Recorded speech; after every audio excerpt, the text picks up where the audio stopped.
Não, e o plot twist, né, meninas, é porque até semana passada o Eduardo estava brigando para presidir a Comissão de Relações Exteriores. E até ontem estava tudo certo que ele ia assumir. Todo mundo foi pego de surpresa, Vera? Olha, muita gente pega de surpresa, ô Débora. Eu apurei que o deputado Eduardo Bolsonaro discutiu essa possibilidade, que depois virou uma decisão, primeiro com o seu núcleo familiar, com a sua mulher, com o pai, Jair Bolsonaro, e com os demais integrantes da família, e depois comunicou à cúpula do PL.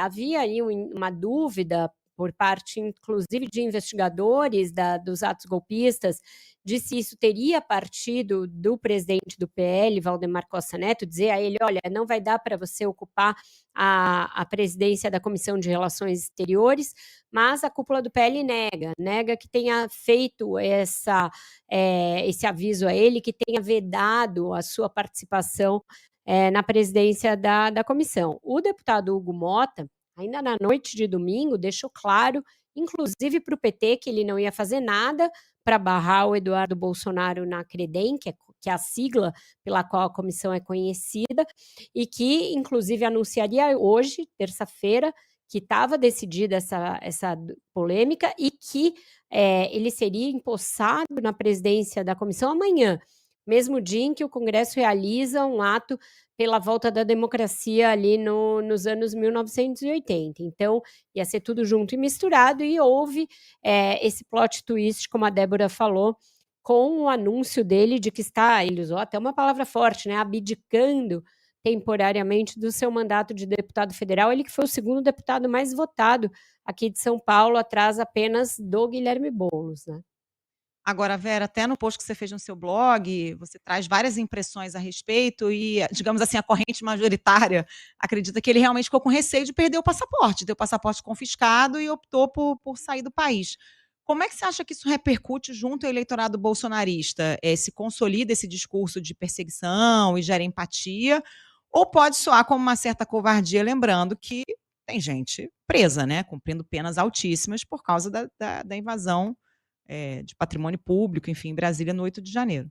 Eu acho que isso vai ser muito interessante, Carol, a gente olhar aquelas pesquisas depois de como que a internet, as redes sociais reagiram a esse tópico que tomou conta dos debates, tomou conta das conversas, porque eu vi uma mudança ao longo do dia. Eu acho que começou como uma coisa muito dessa coisa de covarde, fujão, e aos poucos foi ganhando aderência, principalmente junto a esse eleitorado de direita, essa história de que eles são vítimas de uma perseguição e que por isso ele está se refugiando nos Estados Unidos em busca de justiça para ele, para a família e para o pai.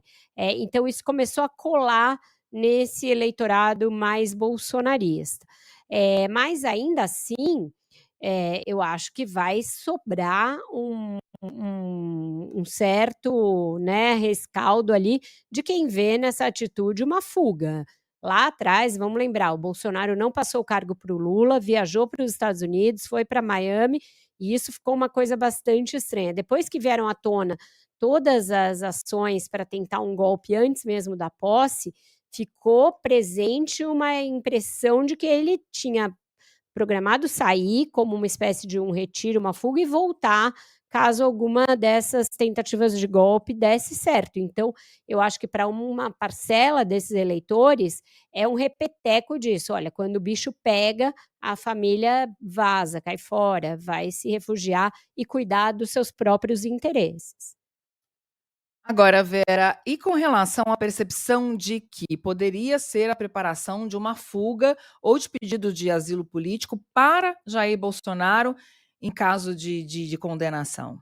Todo esse retrospecto, Débora, tanto a saída do Bolsonaro para Miami lá atrás, quanto depois aquele estranhíssimo momento em que ele se refugiou na embaixada da Hungria, levando seu travesseiro e ficou lá por 2 dias e tal, tudo isso sempre cria, junto inclusive aos investigadores, essa hipótese de que ele possa, em algum momento, a partir da semana que vem, que é quando ele deverá se tornar réu, tentar fugir ou tentar se refugiar de novo numa embaixada, ou pedir um asilo a um governo de corte de direita.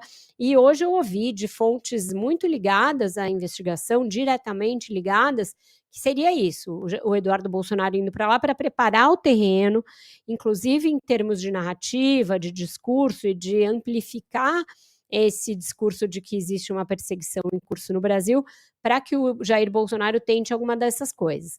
Mas também não é uma opinião unânime. De outros investigadores eu ouvi, olha, para tentar fugir não precisa fazer um estardalhaço desse que ele está fazendo. E é verdade, é até melhor você fazer as coisas na surdina e na moita e aí surpreender a todos com uma fuga.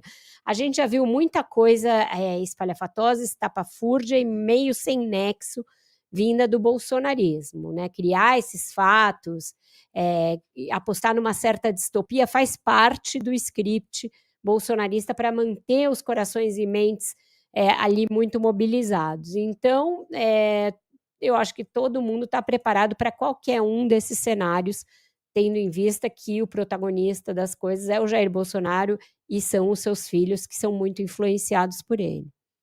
Agora, Vera, qual você acha que é o real potencial, do que o Eduardo Bolsonaro pode fazer ficando nos Estados Unidos? Não seria mais efetivo ele ocupar a presidência da Comissão de Relações Exteriores, ter o cargo, né, a caneta prerrogativa de fazer essa interlocução, com autoridades de outros países, ocupando essa função? O que ele pode fazer de lá, em algum tipo de retaliação contra o Supremo, o ministro Alexandre de Moraes? O que a gente pode esperar? Isso também dividiu muito, inclusive, os integrantes do PL. Eu vi da cúpula do PL que não entendeu justamente por isso, ele teria esse palco, esse espaço, e dizem que, inclusive, o Valdemar Costa Neto assegurou que, caso ele mude de ideia, decida voltar, eles fazem uma troca e tiram aquele que venha a ser decidido como o novo presidente e colocam o Eduardo Bolsonaro na função. Mas é isso, eu acho que ele vai procurar ficar falando a partir dos Estados Unidos e lá ele pode falar em termos mais duros, né? Vejam que ele usou umas palavras absurdas, se referindo à Polícia Federal como Gestapo, ou ao ministro Alexandre de Moraes como um ditador. Então lá ele se sente mais à vontade para exercer essa retórica incendiária da extrema-direita do que aqui no exercício do mandato, que ele poderia ser, inclusive, questionado pelo Ministério Público, questionado pelo próprio Supremo. Do ponto de vista da efetividade do que se vem aprovar lá, moções por comitês ou por comissões do Congresso americano ou por parte do Partido Republicano, isso tem muito pouco efeito prático para dentro do Brasil. O Supremo é soberano para tomar suas decisões, os ministros, por óbvio, né? A gente às vezes tem que falar coisas óbvias. Eles seguem a Constituição e a lei brasileiras e não a Constituição norte-americana, portanto, qualquer disparidade que houvesse, mesmo em relação à primeira emenda, isso não quer dizer nada para o exercício jurisdicional do ministro Alexandre de Moraes. Ele é pleno de poderes e para exercer a sua jurisdição aqui no Brasil, sem que os Estados Unidos tenham qualquer ascendência sobre isso. Agora, Vera, voltando aqui para essa possibilidade de solicitação de asilo político nos Estados Unidos, digamos que Eduardo Bolsonaro tem ido para lá para fazer um lobby, preparar terreno. O Bolsonaro está sem passaporte. Para pedir asilo, ele não precisaria da documentação, mas ele teria que dar um jeito de chegar lá, ou chegar numa embaixada. Digamos que ele faça essa solicitação de asilo político nos Estados Unidos e que isso seja concedido. O presidente Donald Trump não teria que se explicar, porque ele está num contexto justamente de deportação de indocumentados. Exatamente, se criaria um paradoxo e uma contradição evidentes, mas ele não tem sido muito, não tem se preocupado muito com contradições, né, Débora? Tem ficado muito claro que o regime que vigora lá é para os meus amigos e aliados tudo, para os demais o rigor, a perseguição e a lei e novas leis e novas resoluções. Então, o regime que o Trump está instituindo nesses primeiros meses é absolutamente desigual nesse sentido e voluntariamente favorável aos seus aliados. Então, eu acho que ele nem vexaria, nem coraria diante dessa evidente contradição que você aponta.